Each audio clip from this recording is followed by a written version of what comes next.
AirSuite svolge due attività molto importanti. Da un lato è in grado di garantire un miglioramento d'origine degli ambienti indoor, dall'altro lato è in grado di garantire un vero e proprio killeraggio batterico. Mi spiego meglio. Normalmente negli impianti di condizionamento i batteri vengono solamente fermati dai filtri assoluti. Con AirSuite saremo in grado realmente di eliminarli. Questo tipo di risultato permetterà sicuramente ad AirSuite di svilupparsi su un mercato praticamente illimitato. Shanghai sarà un momento determinante per noi. A Shanghai il tema dell'inquinamento atmosferico è molto sentito.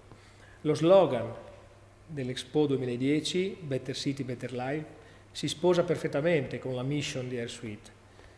Da Shanghai quindi partirà tutta la nostra comunicazione che toccherà in prospettiva tutti e 5 i continenti, anche perché siamo convinti che il miglioramento della qualità della vita e quindi il miglioramento delle condizioni all'interno delle quali l'uomo normalmente si muove siano sempre da tenere al primo posto.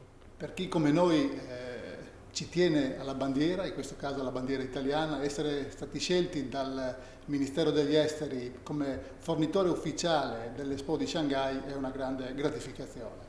Riteniamo che Shanghai sia una grande vetrina nel mondo e quindi il fatto che ci possiamo presentare in questo contesto ci dà una grande responsabilità, ma soprattutto credo ci dia una grande opportunità.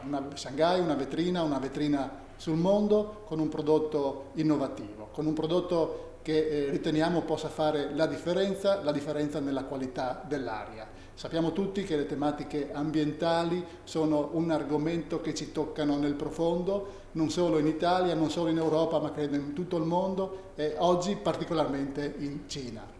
Quindi noi con grande soddisfazione partecipiamo a questo evento e siamo sicuri che la soluzione sarà sicuramente una soluzione di successo perché tutti i nostri uomini hanno lavorato alacremente per una ricerca, per un'innovazione in quello che noi stiamo proponendo che farà la differenza sul mercato.